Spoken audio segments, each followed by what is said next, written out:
All right, hello, welcome to this video. Thank you so much for tuning in and sharing in this now moment with myself and with one another and our lovely guest today, Jerome. We are going to just share a little experience. I recently had a dear sister of mine gifted me with a session with Jerome, and it was really incredible. So I just wanted to kind of share a little bit about your history, Jerome, and about what it is that you do. And I think it's important too to highlight sometimes when we have these. Um, I like to try different things because for me, everything is activating.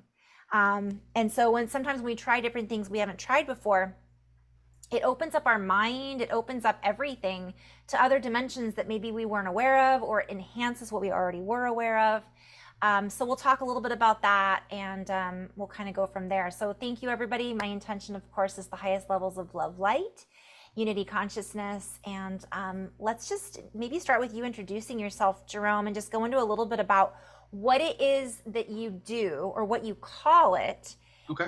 briefly, and then maybe I'll share my experience or what my feedback was about it, if that's okay with you. Sounds great. Okay, so my name's Jerome. I am from Project Starborn. Project Starborn is my website where I offer all of my services and coaching. So I am a metaphysical practitioner, and so I use metaphysical science to alter states of consciousness, and then I'm able to access higher levels of psychic awareness, and not only in myself, but I've been shown a way to do that for others. So it went from just being a practitioner to now I'm a multidimensional coach. And so I take people from all walks of life, some people that have never meditated before to others that are working actively as healers, psychics or Akashic records readers or channels, someone that does it as a business. I take people and I dilate their consciousness even more so that they can tap into more and more of their gifts and abilities, because these different abilities, I like to look at them as functions of our multidimensional anatomy. So if people are channeling or they're healing, they're just using a different faculty of their consciousness. And people aren't just a channel, they're not just a healer. We have all of these abilities. Most of them are just shut off. And once we learn how to turn them back on, our consciousness is limitless. And so I do that through this process of coaching, but one of the most important parts of that is DNA activation. And the DNA activation is what turns these abilities on, because these abilities are stored in our DNA and are connected through the different DNA strands to different stargates and timelines and different parts of ourselves, right? We exist multidimensionally, but we are incarnated simultaneously in all dimensions. And so there's other parts of ourselves, that are different beings. Sometimes they're in different, past or present, future timelines. But all these beings, once we begin to understand multidimensionality and we can come in contact with them, we can learn from them. And it's actually learning from yourself. But when that integrates, we then have access to those abilities. I mean, science shows that the DNA is 97% junk DNA, right? And it's not junk, it's just not being used, it's inactive, right? So currently most humans only have that 3%, which is the first 3 DNA strands, but there's 12 DNA strands, right? And so all of those DNA strands are turned off. And so DNA activation is a process of turning on those DNA strands, awakening that DNA so it can then come in and process, and we can integrate that and tap into our multidimensional selves. So DNA activation is a firsthand account and experience of your multidimensional nature and what that is and what it's like. So the DNA activation is a big part of that process, but it's a whole series of not only activating it, but the reason why I do the coaching, and really it's like metaphysical personal training. So I know a process very well, and so I take others through that process. When people, they have fitness goals, they'll go, and if they're going to the gym and they're not getting the results that they want because they can't focus or they don't know what they're doing, they might hire a personal trainer. And that personal trainer isn't going to do it for you. What they're going to do, though, is they're going to sit there and make sure you're doing the exercise. They're going to make sure you do all of the reps. They're going to make sure that you're doing the exercise, the technique properly. They're going to recommend a diet, sometimes supplements. And if you want to get the results that the trainer has, then you're going to follow the trainer's process and protocol of getting those results. And so that's what I do. I do with people with their consciousness is I show them the path to get those results that I'm able to achieve. And it's a phenomenal process. And it has, I've been getting really good results with it. And so, and I took you through the DNA activation where, you were able to have some of these experiences, and I would like you to, talk a little bit about what that was Yeah. like. Well, it was fun, first of all. So I just want to back up for a moment. And it's funny because when Kat introduced us, she's like, you've got to meet Jerome. He's like your brother. You're speaking the same language. And so it's funny because I feel quite from my perspective, I work with activating the DNA too, but I do it in a very different way. And so I just kind of want to start off with that little kind of caveat and just introduce into that everybody has their own unique expression, right? And I'm always talking about everybody's a unique butterfly. We all have our own individual ways of doing things. And some people are going to respond differently to different types of personal trainers. And some people are going to respond differently to different techniques. The thing that I loved about your technique, so for example, I do light language, or I might have like a one-on-one with somebody and ask questions so I have a certain style. But what I loved about your technique and style is, and by the way, you guys, if Jerome is using words that you don't quite understand, don't worry about it. Just kind of roll with it because he talks fast. But I want to say too, if there's anything that I say that you don't understand or you want more information about, you can leave a comment too and ask, and I can, either respond to the comments, or we can come back on and talk about some of those things in the future. Jerome will respond. I'm not very good at that. So let him respond to that. He will. Yeah, and so what I found is it was a really nice combination. And so I won't necessarily go through all of the steps, but I felt like it was a combination of a guided meditation, dropping into more of like I'm going to call it a theta state, even though it might have been alpha or whatever. But you drop into this very relaxed state, and you used techniques of visualization, guided by your voice, and different tools of these visualization. And also the fact that you're utilizing a higher frequency when you do it. And that's kind of something maybe we'll talk about later down the road. I'd love to kind of dive into, because everybody, whenever we do these types of interactions, we are offering a frequency. And so you can feel into that when we worked together. It's like you provide a very on point, comfortable space in which it was easy to follow. So there was a series of visualizations that you provided that were really easy for me to follow. And it's not always that way, just so you know, because you even brought up, stargates. Just because I might not necessarily, I can easily envision a stargate, but it doesn't mean that everybody else will. But it doesn't matter, because you use certain words that you can pick up on that one thing, and it takes you into that space. So I found that really helpful. And I found myself going into, and it also kind of reminded me a little bit of hypnosis, like a past life regression, a little bit. So you're utilizing all of these tools into this particular program where you're getting these different results.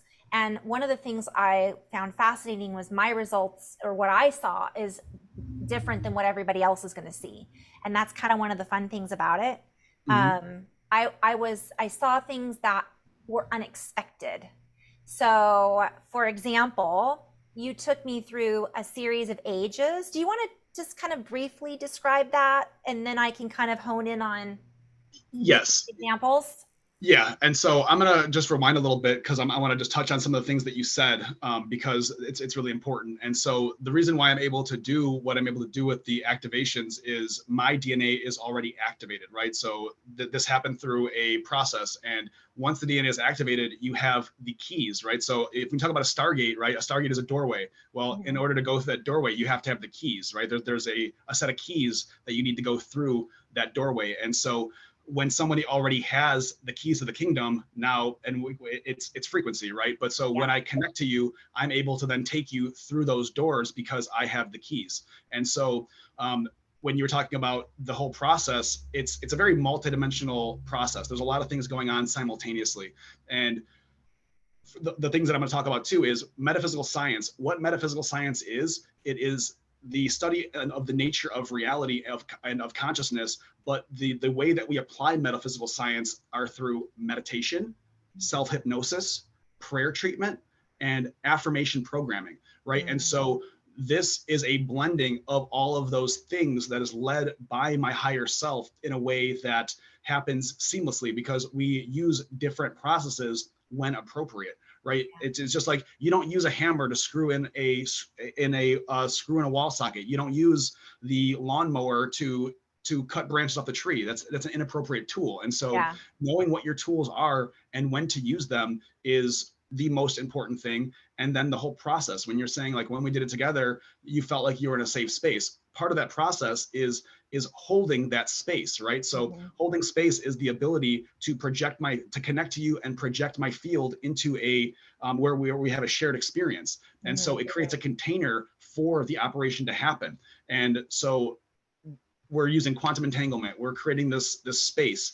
And then the other processes of the self-hypnosis, the meditation, the prayer, the affirmation, all these things, they happen because the words are encoded with programming, right? When you were saying that, like, I was saying certain words that you didn't understand, but it didn't matter, it's because those words, like when they talk about spelling, like words hold power, they hold information. And so the words that are used are words of power that have programs in them. So when they're triggers too. They trigger because we are more or less a multidimensional supercomputer, right? So we are this organic quantum supercomputer. And once we know how the computer works, how we turn the power on, how we connect to the internet, how we do these different things, then once we're in there, we open the control panel, and then those words are like the coding and the programming of your consciousness. And so once we're in these altered states of consciousness, it's very easy to decode and then recode the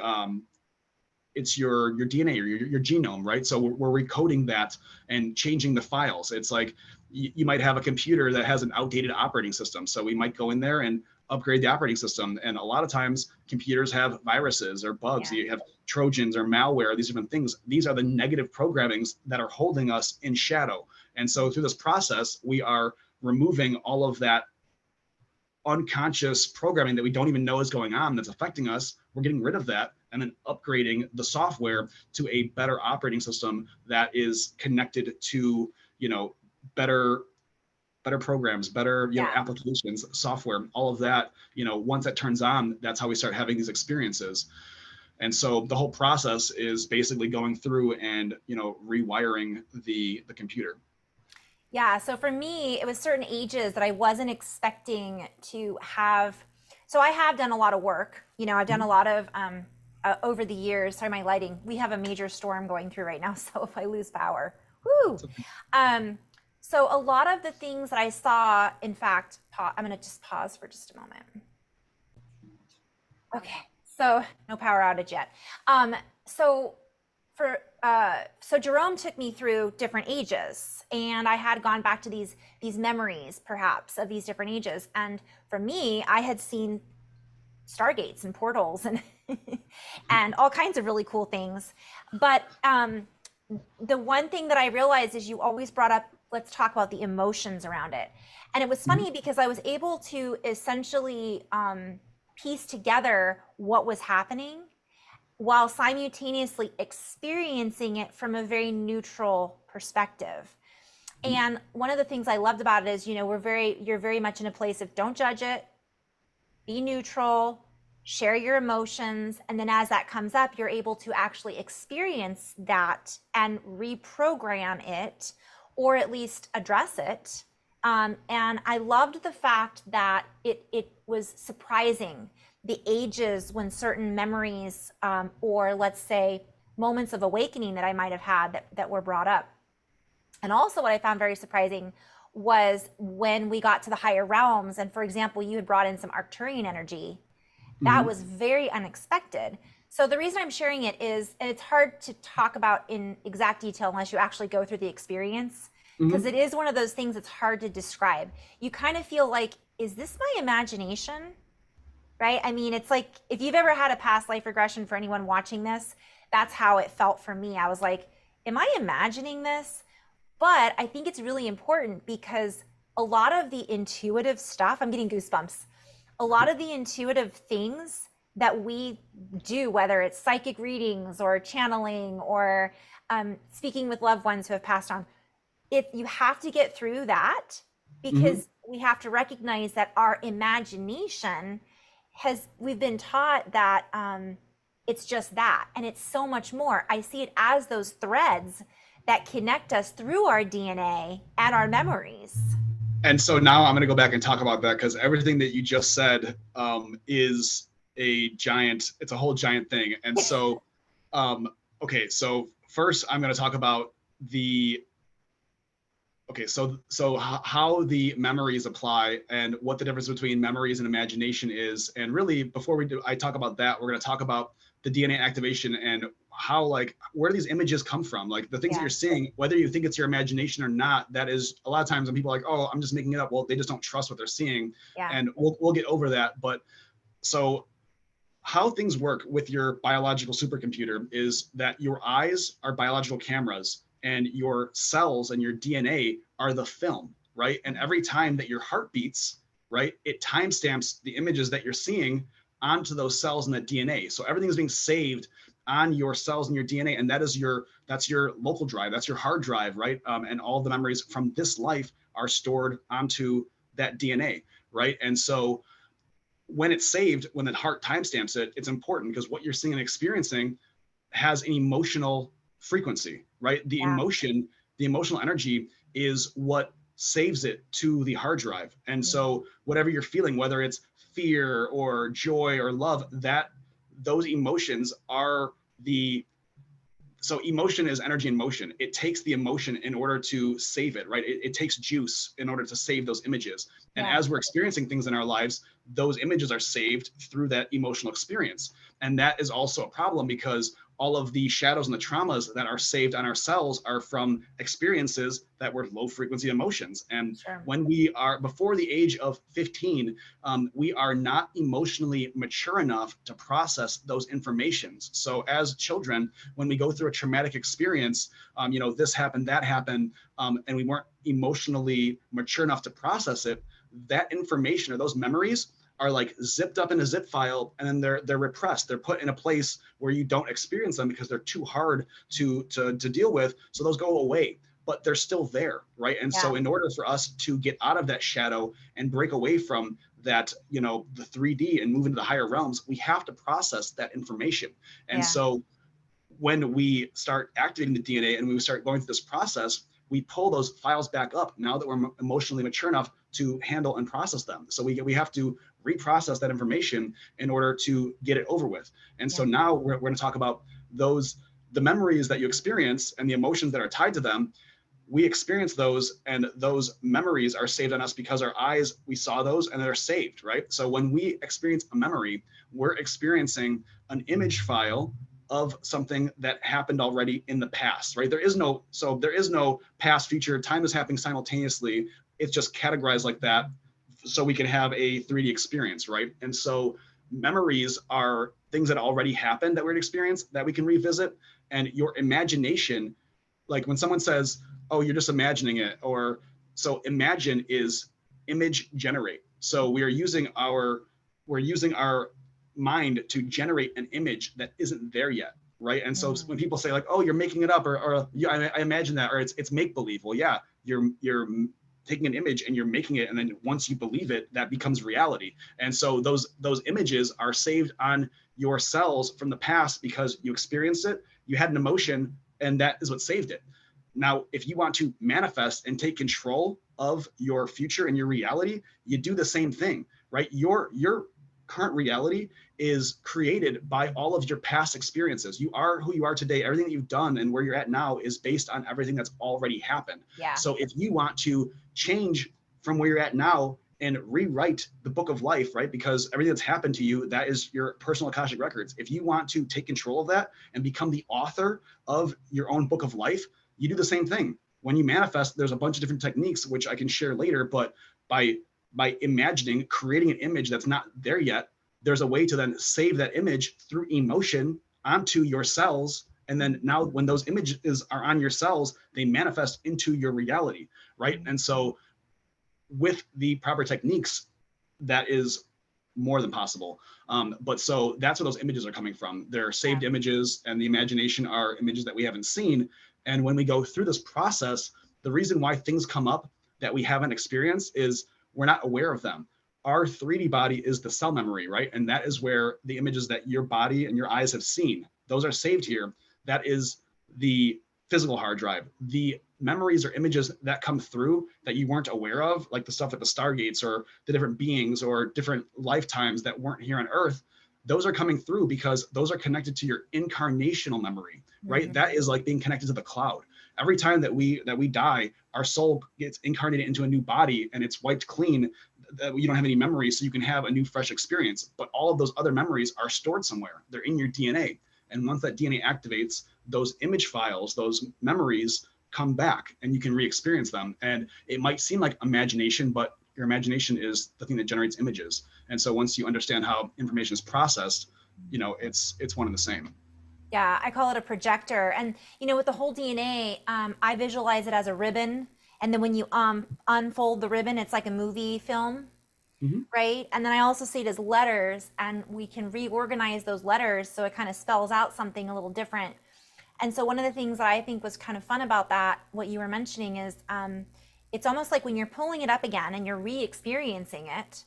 But now you mentioned, you're maybe not mature enough from that age group to really process it, or didn't know what Mm-hmm. to do with it, or it got stuck, we might say.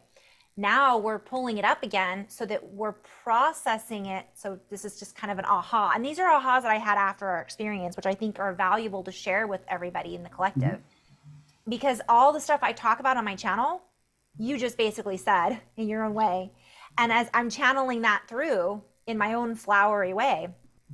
But essentially, when I had that experience, let's say of 5 years old, I am now having that experience at, we won't name how old I am now, but so now here I am, Carrie, in this body, right? That's now older than that 5 year old, but I was that 5 year old body when I had that experience. Yet Mm-hmm. that memory is embedded within the 5 year old from one perspective in the past version of me, yet it's still this body. So it's a Mm-hmm. cellular memory.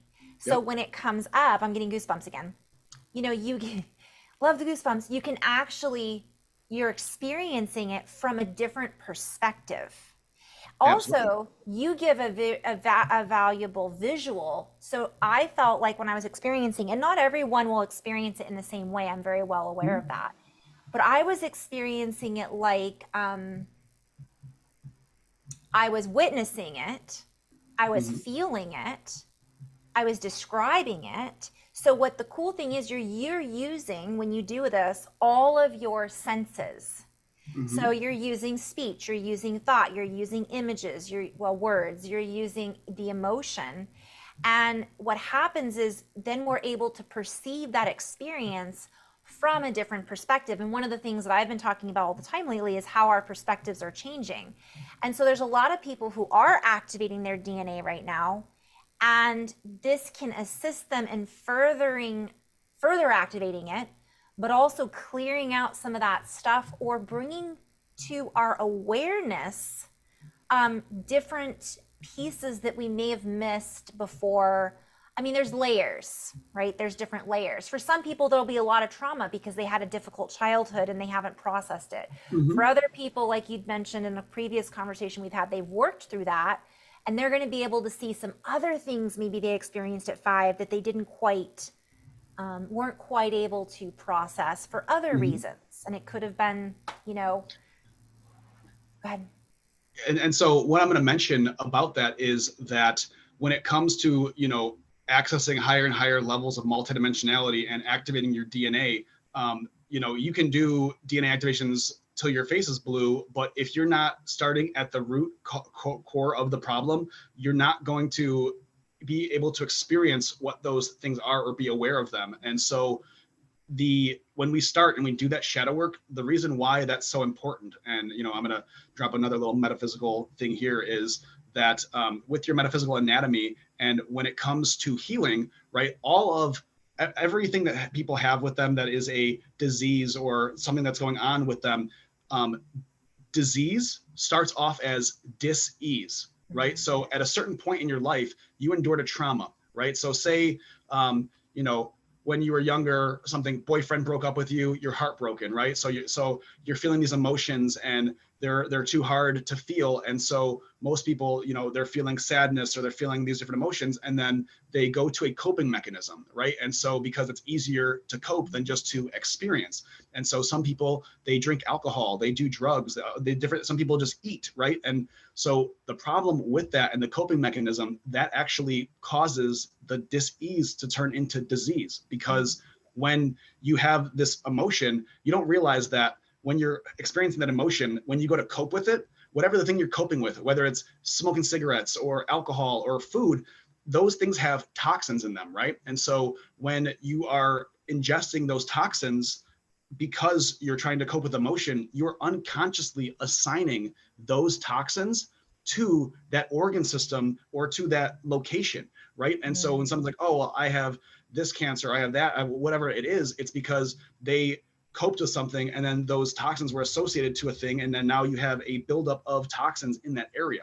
And so it's interesting that if you look at the metaphysical anatomy and what the emotions, what organs that they're attached to, you'll notice a pattern there. And when we do this clearing work and we go through and we process those emotions, a lot of the time people receive, great levels of healing, because they're like, oh, well, I have this issue, but then it was really the emotions that were those stuck emotions that aren't able to process turned into that disease over a long period of time. And once you're able to go in and process those emotions, then once they go away, the physical disease starts to reverse itself, because it was only there because of that process. And so not only is it what stops your ascension and your ability to perceive multidimensionality, but a lot of the sickness and disease is, stuck in that trapped emotion.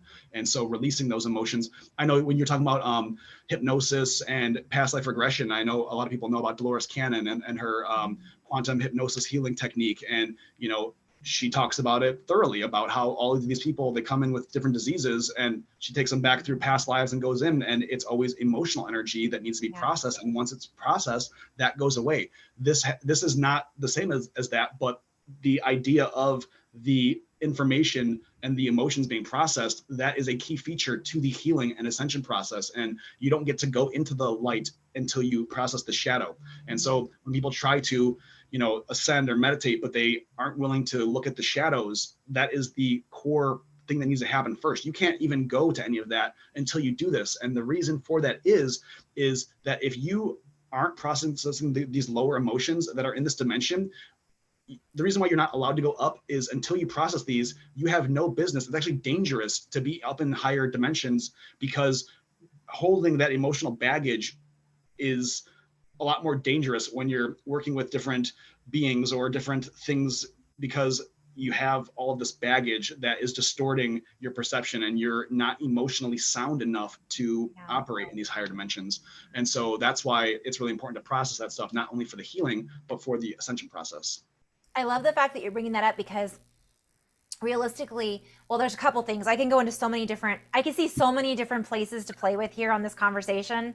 But I'm obviously trying to keep it simple for this first round. We're going to be doing more of these, I hope. But so one of the things about that is, when you're talking about, there's a lot of people that I meet that just want to skip. They just want to, okay, tell me how to do it, or I've already done the work. Why isn't it working? And everybody's at a different pace. Everybody's at a different, first of all, I want to just kind of say that you don't have to have a lot of trauma to do this work. So it's not like you have to do shadow work. You might have already worked through the shadows. And so that's something to keep in mind as well. I think there's some people that, and then in addition to that, it isn't necessarily continually shadow work or continuously. It's like once you work through it, you're at a different level, and that's like a layer cake, lots of different things. However, if you don't work through the shadows and you end up activating, let's say, your kundalini or whatever happens, it's going to come up usually somewhere along, and it can manifest itself in disease. It can manifest itself in a lot of things. And so it's helpful. I found this very helpful in so many different ways, because we're talking about the physical. We're not just trying to get there etherically. We're doing this in our physical bodies. So a lot of the messages that are coming through, it's about embodiment.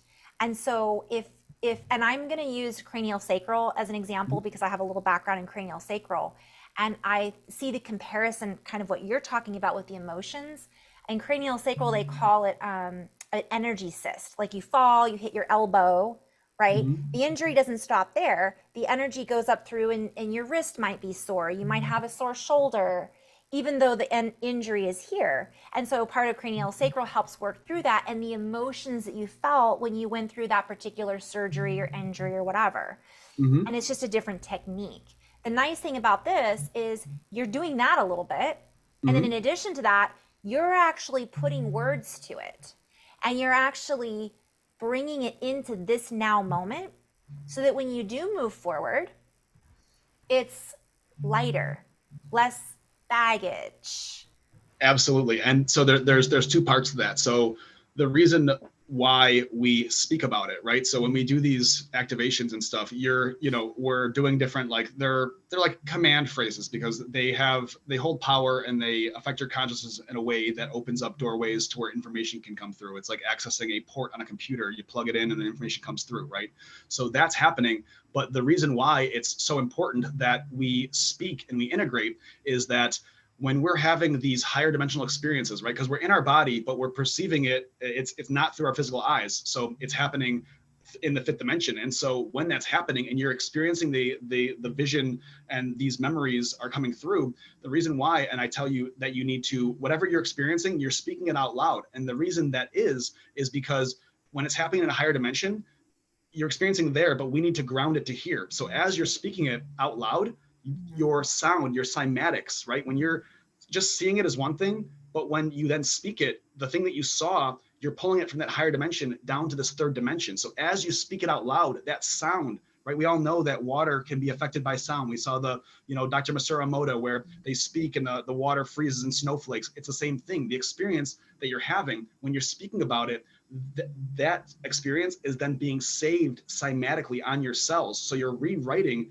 your cells to then have that experience, and that is what really activates the DNA. Is you're turning it on through the sound, right? And so it's a big part of that. So that was one of them. I'm trying to think of the other topic. We were talking about the disease. Oh, I'm sorry, grounding and bringing it into the physical body, right? So Yeah. ascension, people are confused about that. People think that ascension is that we're going somewhere else, or we're turning into a little ball of light and we're disappearing. And Yeah. though that's possible, I mean, that's what Jesus did, was went into, his Merkaba and went into a higher dimension. But what the purpose of ascension isn't for us to escape and go somewhere else. What we're supposed to do is bring all of the aspects of ourselves. I was talking about all the other incarnations, and further in the work that I do, you come in contact with these different beings of, sometimes they're angels, sometimes they're ETs, sometimes they're just other versions of yourself, a samurai from the 1500s. And it doesn't matter what it is, but when those come back in and you learn and experience them and you integrate them, you're integrating those aspects of yourself and you're becoming more whole. You can think of us as like a crystal that was, smashed with a hammer into a bunch of pieces. And now we got to put that crystal back together to become whole. So the idea of ascension is embodying all of those simultaneous realities and incarnations into ourselves. And so when we do that, we're integrating our higher selves more into our bodies, right? Yeah. And so as we do that, we are becoming whole. So the idea is to do all of that here in this lifetime. And that's what the real ascension work is. It's not going somewhere else. Well, that was interesting because I did a video this morning talking about how important it is to connect with the earth. And, we're going through this on earth. Mm-hmm. And so what this does also, so from my perspective, it also made those connection points from where I was when I experienced these other experiences. It's hard to describe, but so for me, it just gave me this sense of validation about certain memories or thoughts that I'd had, and it was like an aha, like, oh, that makes sense as to why I was feeling this. Oh, this is why I've been dreaming about tornadoes my whole life, because I've been going through wormholes. But anyways, that's a whole other story. They weren't tornadoes, no. Right. And I also had, recognition too of being in a higher frequency. So I'm tying this in with some of the messages that I've been getting in regards to turning that DNA on and activating those different strands. it's also, like you said, I love the crystal metaphor because you're Mhm. pulling back. And I don't want to compare this to soul shards, by the way, because I know people out there being like, oh, we're calling back our soul shards. I don't necessarily feel that the soul can be fragmented, but that's a whole other thought process that maybe we'll talk about another time. But I do feel that there's certain aspects of the human psyche and different, it's almost as if we have these different memories and those are different pieces of the film. Let's say use that film as an example of our Mhm. movie. There's going to be pieces of the movie that got cut out that were like, well, how did I get from here to there, and why is that missing? And when we can bridge those together, then all of a sudden lights turn on and it's like a Absolutely. combination And lock. exactly. And so, and that's what's important. And even though like people have like, I've done the shadow work, there's nothing else to process. You'd be surprised. I've had people that think they have. And then the reason why we go through the process is the things that you think traumatized you, that you remember, those aren't the things that actually you need to work through because Yeah. they're repressed for a reason. You don't have access to them because that's the idea of it, right? And so that's why we go through the process, and people are surprised with what comes up and what Yeah. is actually the root cause of a problem. That's part of it here in this physical reality. And then the other things that come in, those are coming from the higher dimensional natures. But when we're talking about DNA strands and where the information comes from, it's really important to know that the other so the stargates and where the DNA connects to, those other versions of ourselves that are in higher dimensions, those aren't the same as the ones that are here. And what I Mm. mean by that is there's different levels. So our multidimensional light body anatomy, right? We're here in the third dimension currently, but the way the dimensions work, there's 15 of them. And you have the first three dimensions, dimensions 1, 2, and 3. That is the first that's the first harmonic universe. The next harmonic universe is 4, 5, and 6. The next one is 7, 8, and 9. The next one is those three. And the harmonic universes, those are a dimensional bandwidth, but they also connect to the layers of the soul, right? We are incarnated here in a physical body, right? So there's incarnations of us, there's parallel realities of us, and then the next level up of that is the soul level, right? The soul incarnates into a bunch of bodies, but the soul level that has another version of us that are in higher dimensional bandwidths, right? That are existing in another harmonic Yeah. universe, and then the soul was incarnated by, or the soul was created by the oversoul. So you have the rishi that incarnates down into the avatar identity, and then the avatar identity incarnates into the oversoul identity. The oversoul incarnates Yeah. into the soul, and then the soul into the incarnation. So as we go from the unified field, as it breaks down into all the other versions of us, like I think of it like an upside down tree, right? So think of Yeah. like source is the trunk of the tree upside down, and as it goes into branches, and then we're all the leaves, right? But as you go up, there's different versions of us at every level. And so there's the Yeah. physical versions of us, and there's also the etheric on all these other levels. And so it's a lot to understand and digest, but a lot of the beings that are in the higher dimensions from the higher DNA strands, those versions of ourselves aren't physical. They're Yeah. etheric because they don't exist here physically. But we are all of them. I think that's really important to bring up too, because I think a lot of times when people start waking up to those versions of themselves, I get asked a lot, well, who are you channeling? And I'm like, me. Right. but but the reason I want to bring that up too is this ties in with imagination. It ties in with our idea. A lot of the things that I have been just kind of focusing on is our beliefs and our ideas about what reality looks like and about what we think things are and all of this. These higher versions of ourselves don't necessarily, like you said, have a physical body. Mm-hmm. And or did you say that? I think you said that. Yeah, so they don't have a physical body because they're not in the third dimension. So Yeah. we are the physical body that they could interface with, but they don't have one because they are not of this dimension. They don't need a Sure. physical body, Yeah. and so they exist on these higher planes. But I'm sorry, I don't know if that covered what we were saying, Yeah, but yeah, yeah, no, no, yeah. no. Yes, we're in so many. You guys, whenever I tune in with somebody that's like really multidimensional, my questions go into like 20 different places because we could play with so much here. It Of is course. infinite. But at first, I want to back up and say, if you guys are watching this and you're new to any of this information, don't worry about all those levels. Like, don't let Yeah, that overwhelm you. The rishi and the all. And by the way, from my perspective, there's more dimensions than just 15. But let's just, that's from my perspective. And so that's something else to keep in mind, is that everything, each of us learns things based on what our experiences are. And it doesn't matter. You don't have to understand all of this material. But one of the things that people are wanting to connect with, they're multidimensional. They're wanting to connect with ETs. They're wanting to connect with higher dimensional beings, especially if you're watching a channel called Keep It Simple Starseeds or Project right, Starborn, right? We're like, we want to be galactic. But the crazy thing about it is we are those right. beings in physical form, having a human experience, and we've just forgotten that.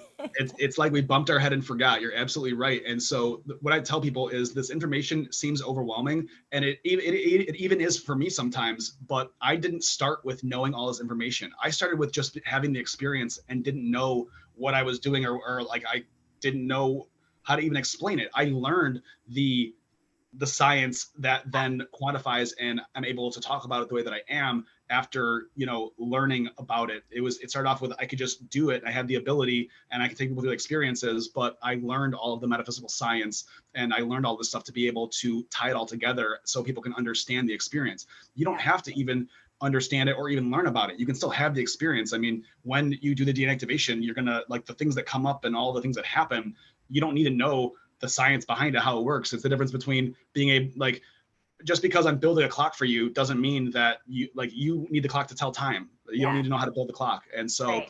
I mean, it's fun to know how to build the clock if Yeah. you want that, but really it's just being able to use the clock and be able to interface with your reality, because it's a lot simpler than that. And multidimensionality is the most basic, simple thing. It's our true nature. And the things that we use for multidimensionality are our attention, our intention, our imagination, our words, our breath, Mhm. colors, right? Mhm. Numbers, geometry, basic shapes. Patterns. That is Mhm. all that is needed for your multidimensionality. We were taught this stuff as kids in preschool and kindergarten. We were taught as little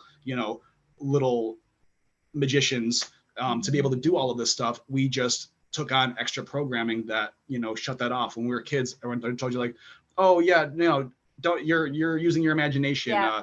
Don't do that. Or kids that are talking to imaginary friends. This makes me laugh so hard. When kids are talking to imaginary friends, they're already engaging with the other versions of themselves. And the parents tell them that it's imaginary, but really they're already interfacing naturally with their multidimensional selves. They're learning from these beings already. And then mom and dad says, don't do that. Like that's Yeah. bad. And then they stop doing it because they're, because of how they're experiencing themselves. And we don't realize that we're traumatizing our children and that we are shutting down our children's multidimensional nature because of the programming that we've received. And so that is what I consider a generational curse, right? We're programming our kids in negative ways. I mean, up until now we're doing the Right. opposite, but it's been happening for a long time. And really, all of this multidimensionality is getting back to how you were as a child, that childlike nature, using your imagination, your love, your, all of that stuff is what makes all of this happen. And the Yeah. sooner we get back to that, the better. And there's two thoughts on that too, because there's this idea that being well, there's so many different ways we could look at it. We'll start off with that inner child. I think that inner child is the most important thing. And I love the fact, by the way, before I forget, that one of the biggest components is going into your heart, Mm-hmm. which is something that, if you guys have watched my channel, is like constant. It's like you've got to be in your heart. And I want to maybe talk about that in a little more depth in just a minute.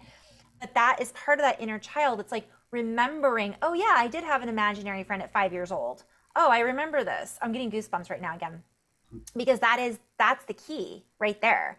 And it's back to what we were saying in the beginning, which is trust and not doubting that you're seeing what you're seeing because Mm-hmm. someone told you that you weren't. Now, we could go a totally different direction, which I don't necessarily want to dive into this quite yet, but this also has to do with working through that shadow, because Mm-hmm. if we don't, it can cause schisms. It can Mm-hmm. cause us to split. And being multidimensional doesn't mean that we don't want to be in all of those places all the time. That's why we're here. Hmm. However, we can access those and utilize what we're remembering, what's in our Hmm. DNA from the future, from the past. And when we access those, we can get answers for the now that are relevant for our growth here on earth now. And Hmm. that, I think, is one of the crux I want to talk about with multidimensionality and why it can be very useful. And so if we can kind of bring that all back into the oneness through that heart, through that trust, through that inner child playfulness, then it Hmm. changes our entire experience. It changes our entire perspective. And when we change our perspective, we change our reality, because that's what's producing that cone Hmm. of projection of our holographic experience, or whatever we want to label it as.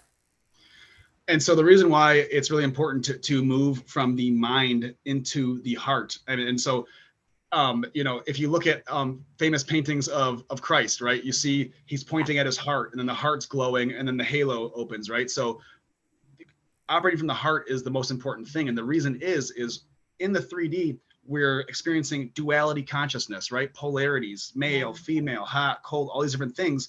And so they're polarized. And so if you are, manifesting from your mind, from your brain, right, you're operating through a polarized instrument. Your brain has a left and right hemisphere. It's polarized, and it's meant for that, for a reason, for here. But when we operate in higher dimensions, we have to operate from our heart, because the heart operates from the unified field. When we move from duality to the unified field and we operate from love, we don't have that same polarity.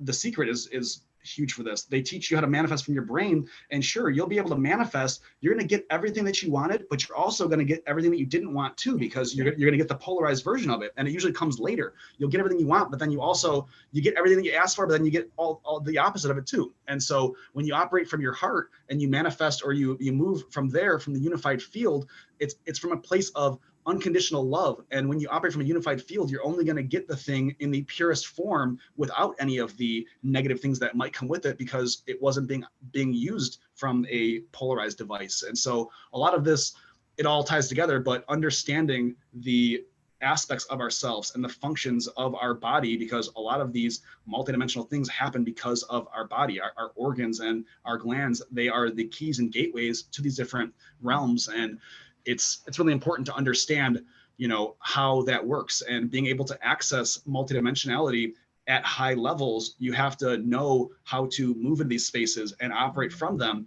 and everybody can do it. I was shown how to do this, and I'm here to show others, but it's not just something that I can do or you can do. Everybody can do this. We're born this way. We all have a heart. We all have a pineal gland. We all have cells. All of us have the components within us. Like, everybody here can do this. It's just a lot of people have them shut off, and they need to be turned on, and it's time for that. And that's Well, that's why one I'm of the here. things I love too. You were saying that earlier, and I think that we have that in common. I like to teach other people how to do what I do. It's not Mm-hmm. about me doing it for them, although in some cases I will share. And if they're not interested, they're not interested, if Right. they don't want to learn. But really, I think that's really where we're at as a collective, because this is happening. So if Right. if we can do it in the smoothest way possible and have the most fun while we're doing it. You kind of brought that up earlier. We had a short, not so short conversation earlier, but it was, we could go on for days, but we learn. You've done this through experience. I've done what Mm-hmm. I do through experience. This wasn't Mm-hmm. easy for me. I went through a lot of hardship and a lot of things through my life that have brought me to this point, and so have you, which maybe we'll talk about in a future presentation. But Mm-hmm. essentially, we've learned what works for us and what Right. doesn't work for us through going through what didn't work in, Right. in some ways, but it worked to some extent. And so we're kind of helping other people, right? Not necessarily avoid those pitfalls, Mm-hmm. but maybe decrease them to a certain extent. And when you can have that clear perspective, and then you, let's say, do have, I'm bringing up Kundalini because that's kind of been a subject that's been coming up a lot. It's starting to stir. I've been getting messages about people's brains, and things just turning on that we're not used to using because our senses are becoming a little bit more heightened for a lot of people. But Mm-hmm. again, if you can go back and remove some of those energy cysts, or reprogram some of those things that maybe block us from some. One of the things that you mentioned earlier, and I wanted to bring up in regards to this, is we're we didn't say this, but it's like when you were the child and you had that imaginary friend and your parents said, it's just your imagination, we started to ignore it. Hmm. And so what I've noticed with your work is you can then remember what you've been Hmm. ignoring also. Absolutely. And sometimes by ignoring something, I'm getting goosebumps again. When we ignore something, we actually create a block because, that was something that was trying to show us something. And then we ignored it, we shut it down. I'll give you an example. So, how many times in your life this happened to me forever until I started following my intuition, right? So, how many times does something happen and your gut is telling you one thing, you're like, nah, it's not that, and then you go the way because you didn't want, you're like, oh, like I'm not gonna do that, and then you go the other way, and then it turns out like, oh man, like I was right, or I should have listened to Oh myself. yeah. So that your intuition, that's your higher self guiding you and showing you, and every time that you don't listen to it, you are like, okay, so when you ignore it, it's like the voice gets softer, right? and Yeah. and then eventually you can't hear it. But Mhm. the more that you lean into it, like right now, everything I do is led by my higher self. Even when I'm doing these activations or doing all the work that I'm doing, I'm being guided by my higher self. I listen to Yeah. it with everything. And it always steers me in the right direction. And the more that you lean into it and the more that you listen to your higher self, the louder it gets, to where like you can't not hear it. Like, oh, I got the message, I know what I need to do. And that's really important. And I want to touch back on what you said about people that are going through this process and they're awakening and they don't know where to go, they don't know where to look. It's really good to have a mentor or a coach or somebody that can help you with that, because a lot of people, I refer to this like in business.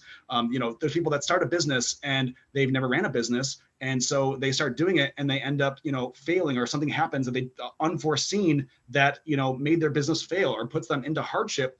And the reason why it's good to have a mentor or somebody that has already ran and operated and owned successful businesses is because they can share with you information that can help you avoid those pitfalls. And so, someone that's been through it all already, they can give you information and guidance and mentor you on how to avoid falling in that hole that's going to put you that much farther ahead, because you can learn that lesson vicariously through them. It's the same thing. Like, you don't have to have the direct experience, but learn the lesson through somebody else. And that's why our networks are the way that they are, and we have the people in our lives, is so we can do that. It doesn't have to be hard. This Yeah. whole ascension and awakening process doesn't have to be abrasive. It can be really easy and fun if you have the right way showers, the right person with a torch in front of you that's blazing that path. And Yeah. so, I encourage anybody that is interested in their ascension, or they feel like they're struggling or stuck, or they're not making it to the next level, to engage in that. And Yeah. it's, like I Reach said, out. yeah, reach out. And from your experience, I know that the experience that you had, it definitely turned some lights on, and it definitely, opened some eyes. And I encourage anybody that is watching this that wants to have this experience or wants, guidance or training to seek me out. My website is projectstarborn.com. I'm sure it'll be in the And I'll comments. share I'll share it on all the comments and everything too, and post that. And also, keeping in mind too, some people do need to have those pitfalls. I just want to kind of say that they do feel that they need to have them, or they do need to have them because that's just how they roll. But it doesn't mean they always have to have them, and it Correct. doesn't mean they have to have a bunch of them. So Correct. sometimes by utilizing, and you even said too, you learned from other teachers, Mm-hmm. and you learned even through those experiences, just because, and this is something I just kind of want to throw out there, because every teacher, guide, advisor, coach, whatever we want to label, everybody's a teacher in some Mm-hmm. way. Everybody has an experience that they've gone through that they can share. That's teaching. So we're not all going to learn the same way, number one. Number two, Correct. we're not all going to be inspired by the same teachers. Correct. So it's fun to try different things, because something that maybe didn't work might all of a sudden work for someone else. Or we might listen to a message and like I had some ahas come out, and even though I knew what you were talking about for the most part, I Mm-hmm. didn't think about the chakras being tied, for example, the stargates. And I as soon as my brain just kind of click, okay. So it's these little, it's having those little ahas, and it Mm-hmm. literally feels like something clicked on. And plus, I was having a lot of synchronicities about future versions of myself simultaneously, like the same day that we did the work. And what happened was, you just feel, well, for me, and this is my own personal experience, it's because it's fun and because I felt tired afterwards. Like I could just use a nice nap. I felt relaxed and I felt excited because I had validation on Mhm. quite a few things. But in addition to that, there were certain things that I had seen in meditation. And I don't know why I'm being called to keep coming back to this inner child and keep coming back to the heart and trust, because I'd had these visions in meditation of, Egypt and Lemuria and lion people. I mean, I had so many visions and I now know better. I don't blow those off like, oh, that's Mhm. nothing. But at the time, I was like, boy, and by the way, you guys, I'm not a person, I've never done psychedelics, not to say that I won't, but it's just not something. So this all happened to me just by me meditating. Mhm. Whatever, everybody's got their own thing. But in meditation, I was asking myself, did I? What? What just happened? What am I imagining? So the things I had already seen, I saw again, and it had been a while. So Well, I and yeah. remembered. And the reason is because those things that you were seeing in your meditation, those are the image files in your higher strands of DNA. And so when those DNA, and so then when we had the experience, the reason why those were brought back up is because each strand is connected to those different things. And you're like, wow, now I know where that stuff's coming from, because those are the image files that are locked in my DNA that are now coming to integrate. Yeah. And that brought up to my inner child again, because I was like, oh yeah, this was fun. I do think we take ourselves really too seriously. I try We not do. to, but we do. We just tend to get like on, I've got to do this right and this needs to look this way, and I'm getting goosebumps again. Obviously these are relevant topics, but taking ourselves so seriously cuts off that inner child and cuts off that the belief. It is about trusting that the universe is talking with us and that Mhm. we are going through this process, dare I say, for a reason. But there are other things at work here within our blueprint that are in the process of activating. And when I remembered that I had those meditations, it reminded me how much I like to meditate and why haven't I done that in a while. And I forgot to go back and revisit those visions that I'd had. And that's another thing I noticed too in this journey. And I don't know about you. When for me, I mean, I like to take it all in. I'm like a sponge, right? So I'm like, Uh-huh. ooh, just everything, everything, everything. But then in doing that, sometimes the stuff it sometimes it loses its potency Mhm. because we're constantly looking for that next thing or for answers, right? Mhm. And so it was a good reminder to remember and Mhm. be have fun with it. Absolutely. So I think I that's tell really people, I important. tell people, it's this is just treat it like a fun game, and whatever happens is happens, and we don't judge it, because yeah, as soon as we start judging things, or we like a thing comes up, Yeah. whether it's a vision or a memory, when these things come up, when we start using our mind and we start judging it, we get out of the heart, and then it Yeah. stops that flow of information. So that playfulness and that inner child and that love and the coming from non-judgment, that's all the things that happen from our heart space. And so when we start doing that, we shut the things down, and then we shut off the processes. I think it's valuable too. I wanted to bring up the fact that earlier you had said, and I agree, we were talking about teaching others how to do what it is that we do. Mhm. So you're walking people through doing it themselves. And so Correct. I'm repeating out loud what I am seeing. Mhm. And I think that is really valuable because I do intuitive work and I tell other people what I'm seeing.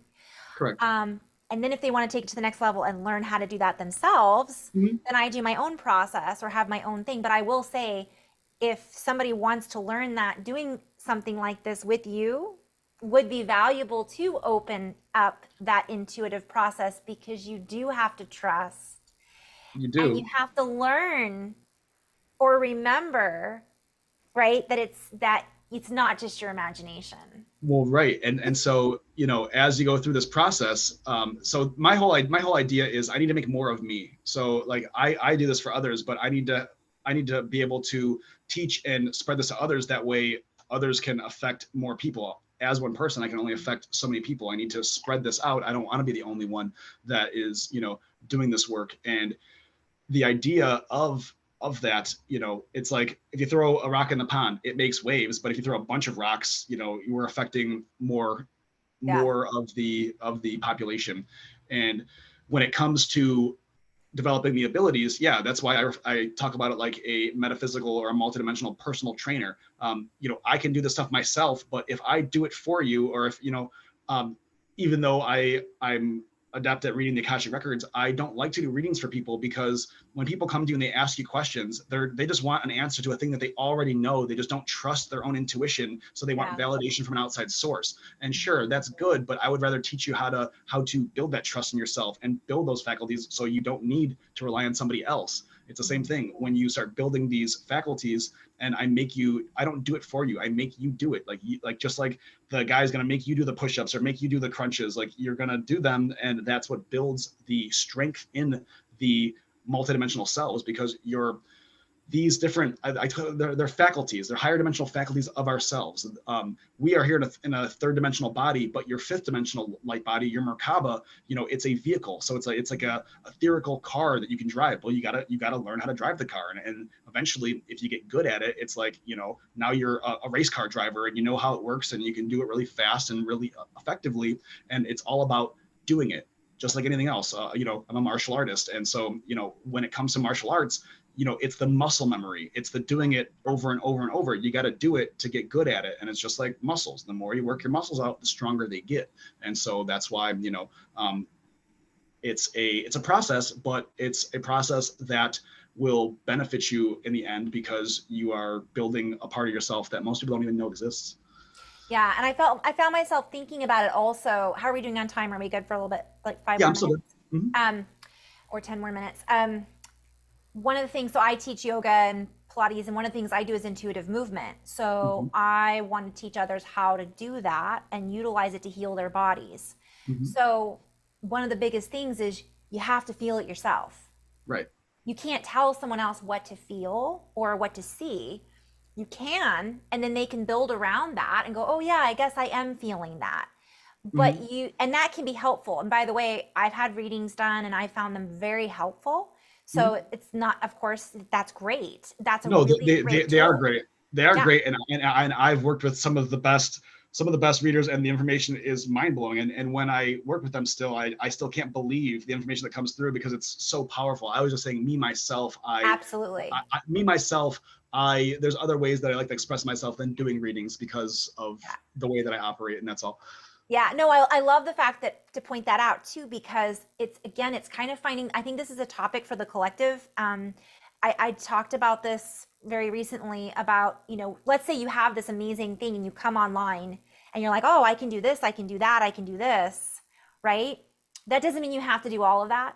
Right. It's fun. I like to dabble in everything, but you're going to find not, I'm speaking in general, but most people will find something that makes them tick. It makes them happy. It brings them bliss. It brings them excitement.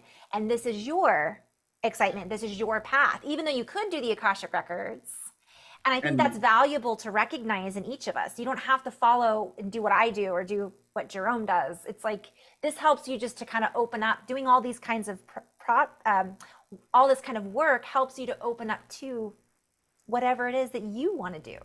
and part of this work is discovering what that is, because finding out what your purpose is and what you're here incarnated on this earth to do, that's part of this process. People are like, oh, I'm a banker. Like, you're not here meant to be a banker. You're not here meant to be, an auto mechanic. We're here to ascend. And when we access these multidimensional natures of ourselves, the abilities that we gain, those are tools, right? Yeah. They're tools. And if our life here is a house, we're using those tools to build that house, right? And so just because you have a bunch of tools doesn't mean you got to use that tool in another way. They're here to help us on our path to be able to serve at higher and higher levels. And you don't have to use every tool. They're just things to be able to assist you.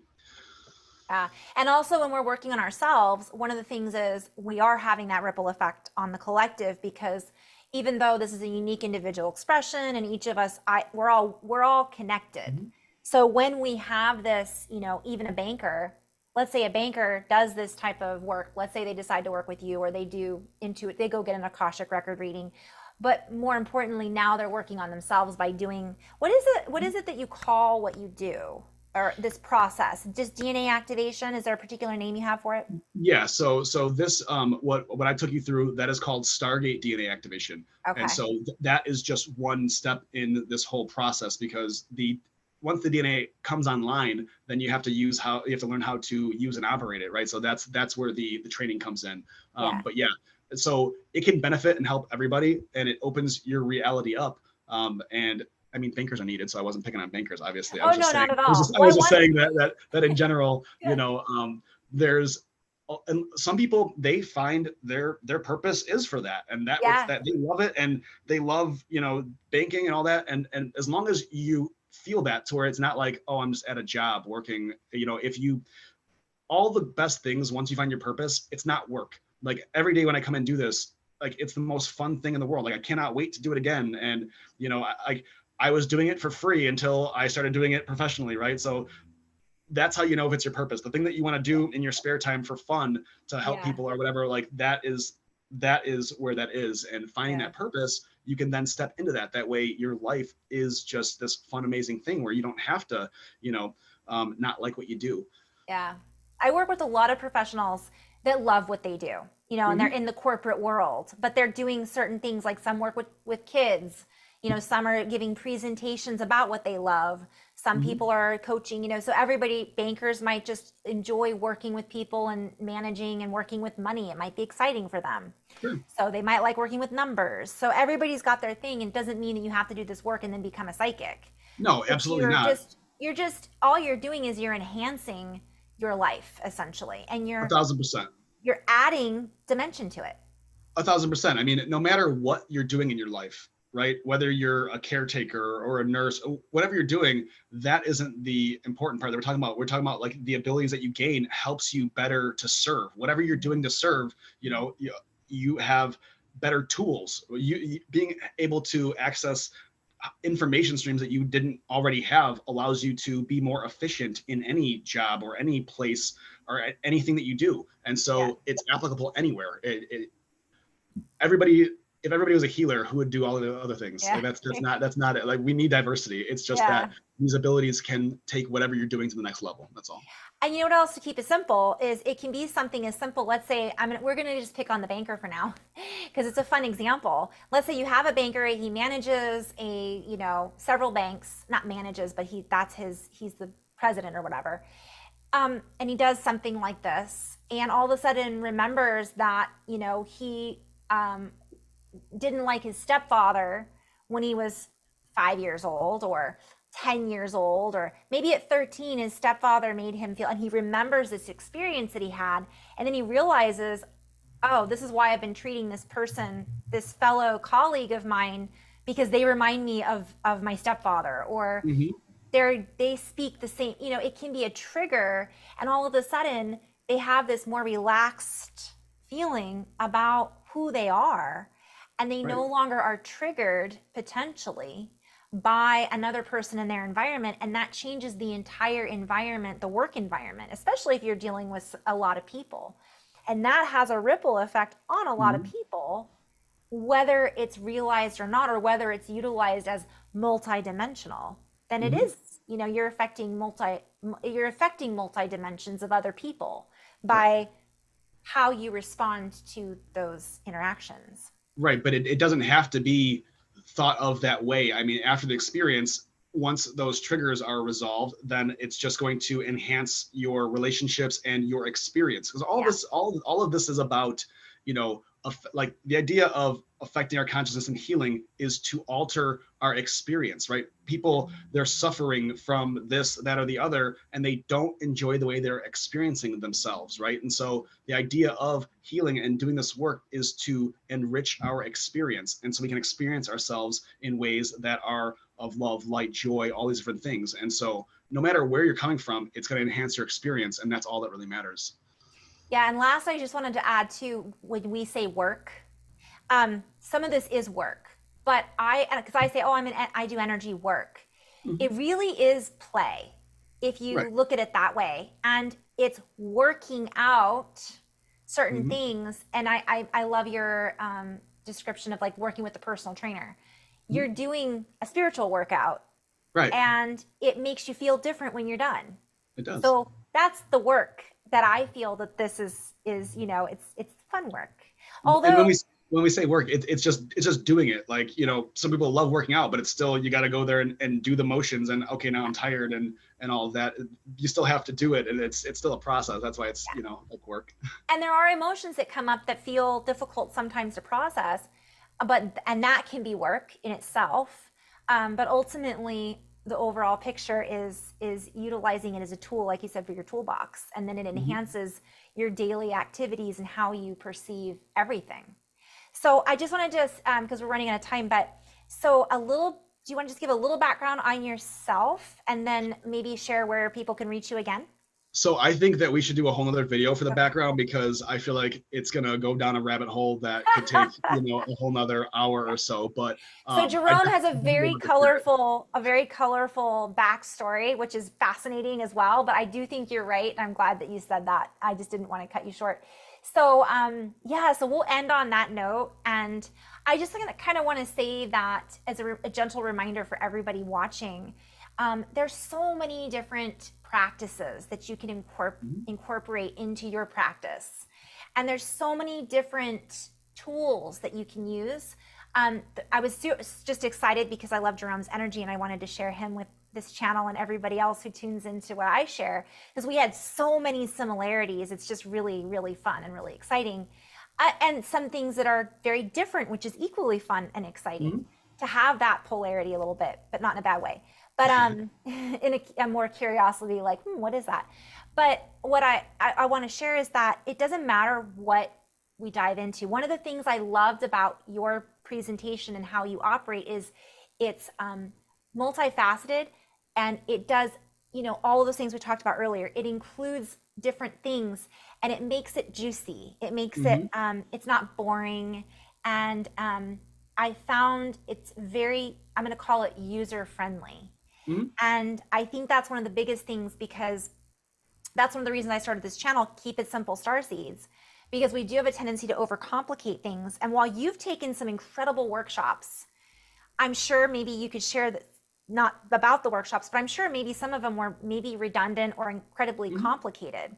And we don't all have to go through that. And that's what makes Mhm. your process fun, is you've kind of taken the juice out of different experiences that you've had and different things you've learned, and you've incorporated them into this process that is very user friendly.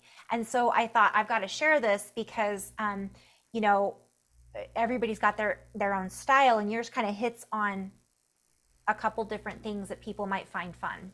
It does, and the reason why it's so user friendly is we're just interfacing with consciousness. Even if you're a yogi, or you're this tradition or that tradition, this fits inside of all things. This isn't Yeah, something that you put inside of a box that can be labeled. It works with all things, and it will take wherever you're at, whatever you're doing, and take it to the next level. And that's why yeah, it's so user friendly, because it's not like, oh, I have to learn a new thing, or convert my religion, or my this, that, or the other. yeah, I'm not asking you. I'm not. None of that needs to happen. It's an experiential thing that all things fit inside of. yeah. And you can take it with a grain of salt. So you can take what Right. works for you and what doesn't, and leave the Mhm. rest, kind of thing. But and you're going to be doing some trainings later on, which maybe we'll talk about in a future video. But I'm going to share your information on the link below on the Mhm. description in this YouTube channel. And again, if you guys do have questions, feel free to leave them in the comments, and I will allow Jerome to answer those questions. Sounds good Or to you me. can email or contact you directly too on your website, right, Jerome? Mhm. Absolutely, yeah. And We're gonna have the website link below, and different social media stuff like that, so people can see how to engage and contact very me and cool. stuff like that. And so, Yeah, cool. And we'll be playing again, guys. I have so much more I want to share. If you're up for it, Jerome, oh, we'll of do course this I am. again. This is just the tip of the iceberg. So, Right? Yeah. So thank you everybody for tuning in, and more to come. In the meantime, in love and light, namaste. Thank you, Jerome. bye everybody. Have a great day.